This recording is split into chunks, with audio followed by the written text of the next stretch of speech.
let the words of my mouth and the meditations of all our hearts be acceptable in your sight always. Amen. Please be seated. Part of me just wanted to say, well, that says it all. How do I expand on what Jesus did there? Let's put it in a little context, and I'm going to talk a bit about my history, my work history, if you will. I had two really interesting management positions in Queensland Health.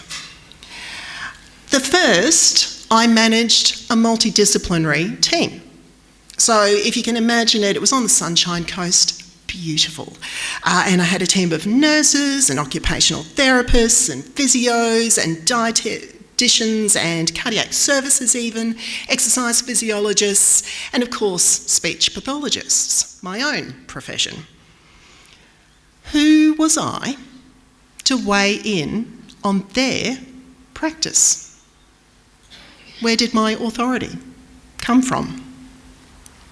Well, I didn't weigh in on their practice, at least what you might think, not to the point of suggesting that a physio move their thumb in a pressure point. That wouldn't have been the right thing to do at all. But I can tell you, I did keep an eye on what happened for our patients. Was everything safe? Were people getting the care they required? Were the outcomes improving the life of those that we were charged to take care of? Did those results match the investment that we had been entrusted with? And it seemed to me, if we as professionals could explain to the patient why it was worth doing something, we could explain that to one another. We could have that conversation, right? Makes sense.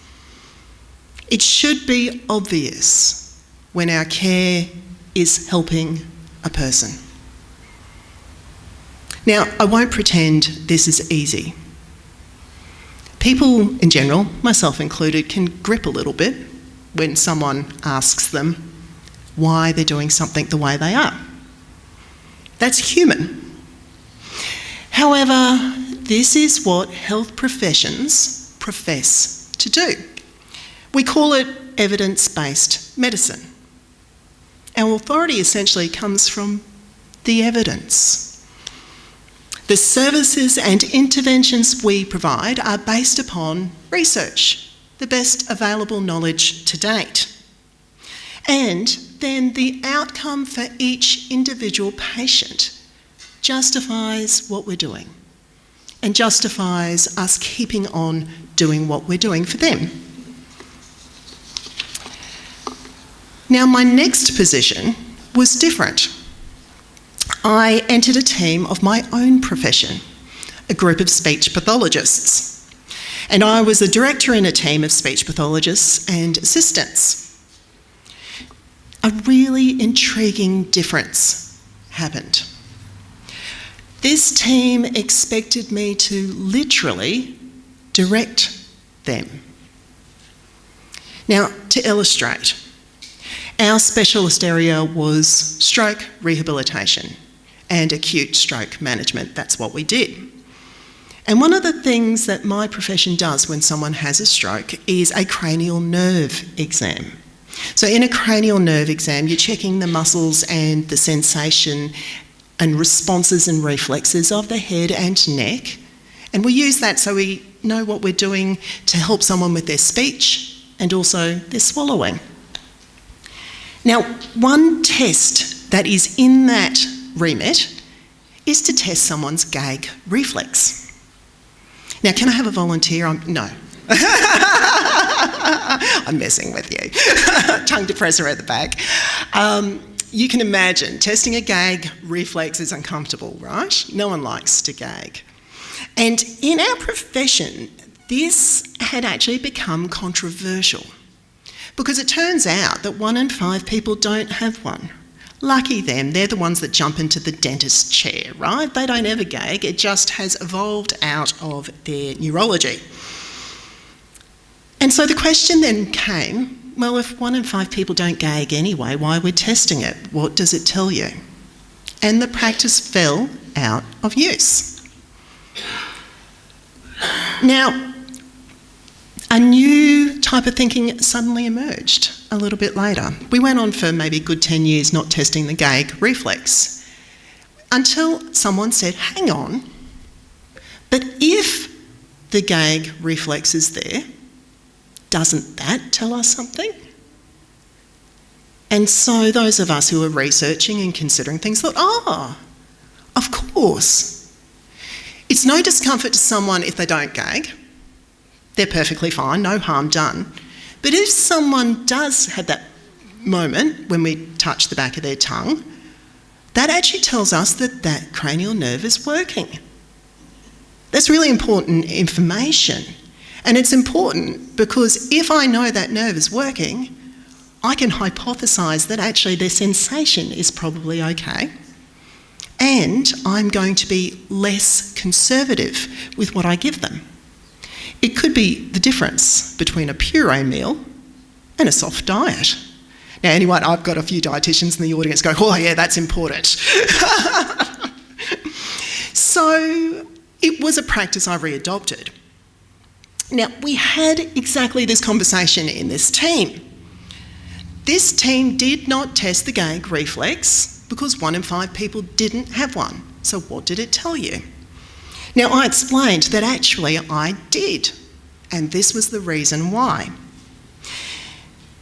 And at the same time, I said, these are early days. I can't tell you if this is the best practice.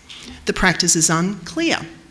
And so I understand why people don't do it because, gee, it's an uncomfortable thing when you do gag. Now, here's the point. A team member looked at me directly and said, are you directing us to test the gag reflex? And I said, no. I am not telling you to test the gag reflex. I'm telling you that in my practice, I use it because there is information that helps me. And I also don't think there is enough evidence to make it so that everyone has to do it. And so you can use your own judgment. You can use your own judgment. And there was a quiet moment of disbelief and adjustment, and maybe just a little bit of freedom was seen. We're talking about why things matter, not what I'm telling you to do. Gosh, I could end that sermon there, couldn't I? I hope you feel that freedom from me.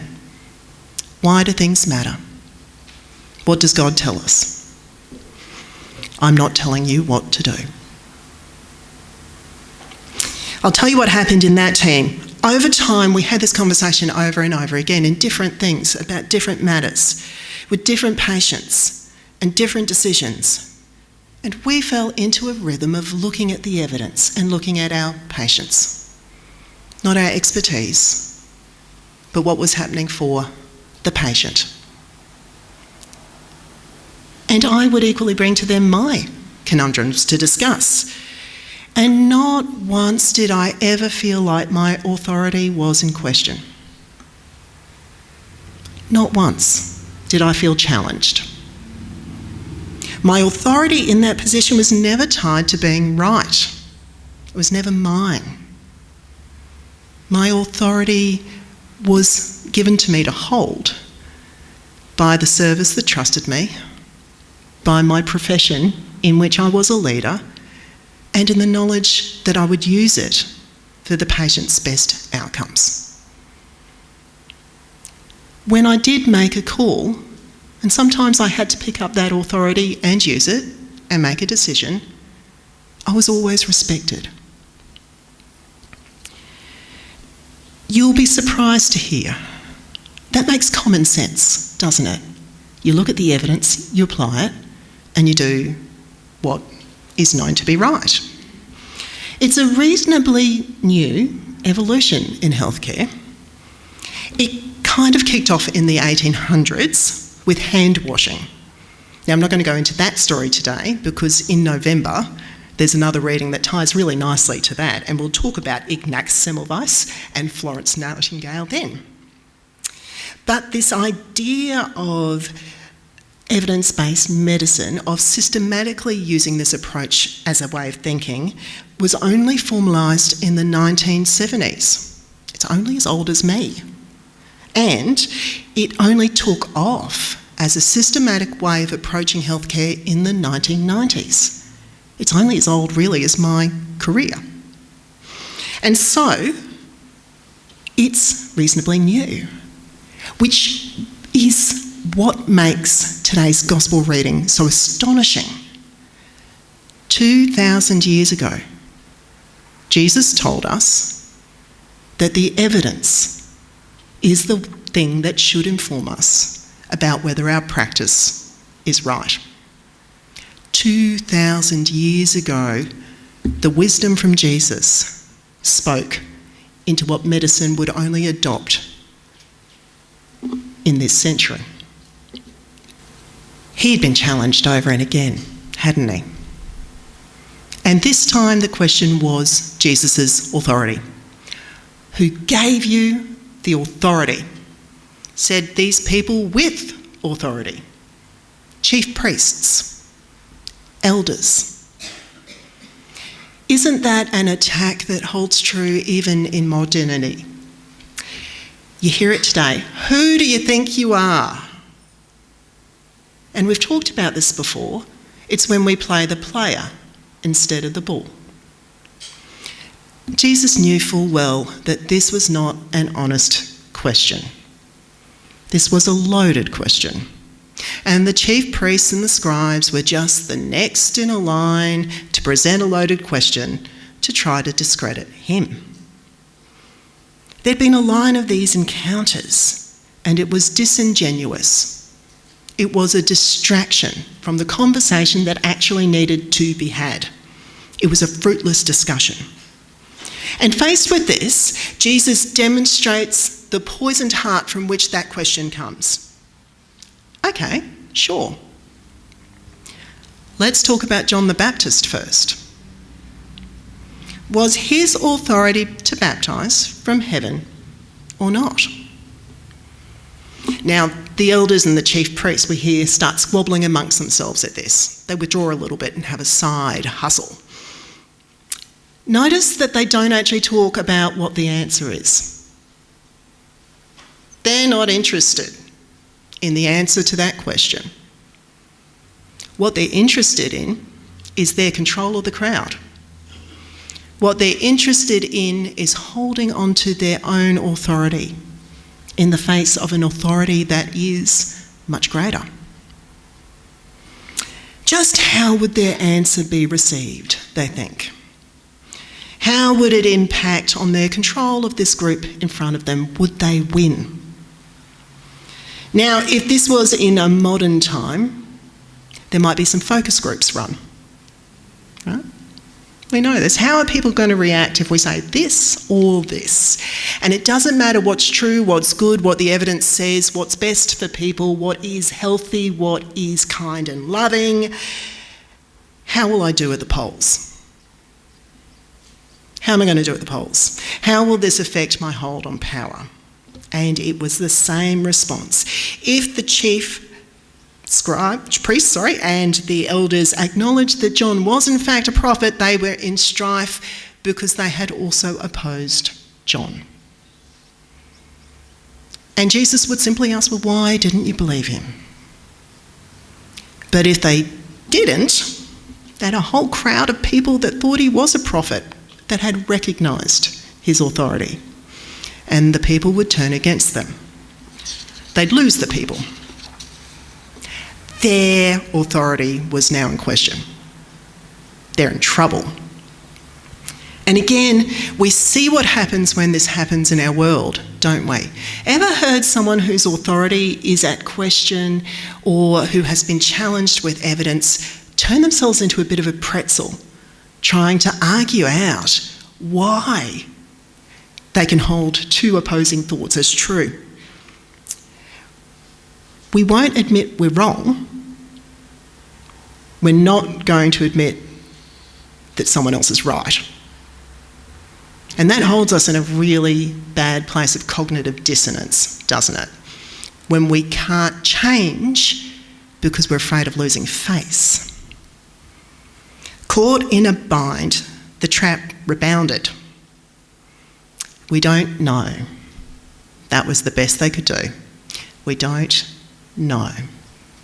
And actually, that would have been a great answer, if it was honest. We don't know. But do you get a sense they actually did know? That the realisation had sunk in? I wonder. And so I just love the illustration that comes next. If two children are asked to do something, and one says they will, and the other one says they won't, as a parent, you're left feeling a particular way about your kids at that point, aren't you?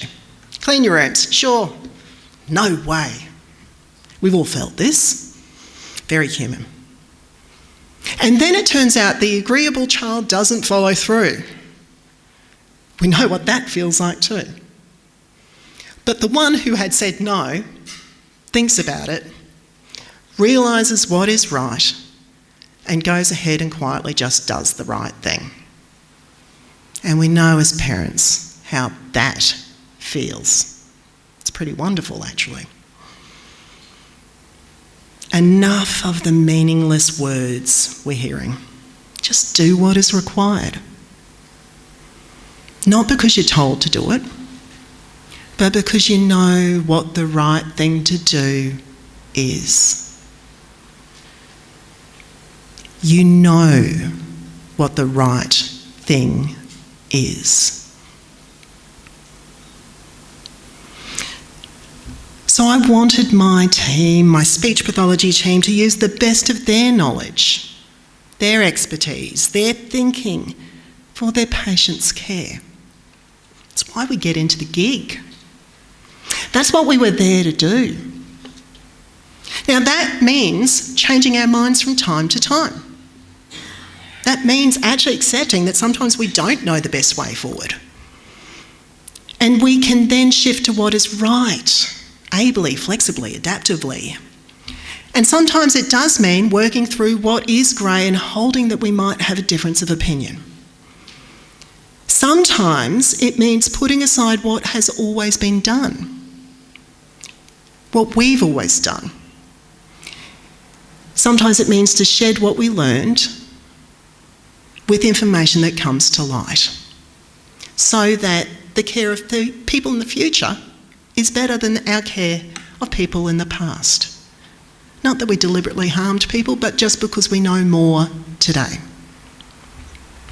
Not for our own prestige or image, not because of ideology or reputation, but for patient care. Now, Jesus had every right to speak to his authority, didn't he? He could have actually just gone, look, I'm here at God's call, smites a tree, follow me. Didn't do that, did he? Instead, Jesus wanted those he taught to know how to use their own hearts, to know what to do from their own discernment, and more importantly, to want to do what was right. Jesus wants us driven by, what do we think? 2 great commandments? I've got the nods. It's all about love. It's all about love. And love wants the best for the person in front of them. Love. It's always love. It always was love. It always will be love. Love for God first. That's the authority. Love for our neighbour. And love for ourselves. Love looks outwards. Love acts for the best outcome. Love acts for growth. Love nourishes. Love goes where life is. Love cares. Love builds community. And these hypotheticals only go so far when they don't have heart. And if we turn to Paul and his encouragement of the Philippians, we hear that even Jesus, who was equal to God, who is equal to God, the Father, even Jesus didn't pull rank. Jesus' authority was demonstrated in who he was and what he did. He was the child that did what the parent asked. So what does God ask of us today? What does it look like to love God? What does it look like to love our neighbour as ourselves? What is the evidence that we can point to know we are moving on the right path? To love means to not just agree that we are called to love God. That's the first child. Yep, I'll do it.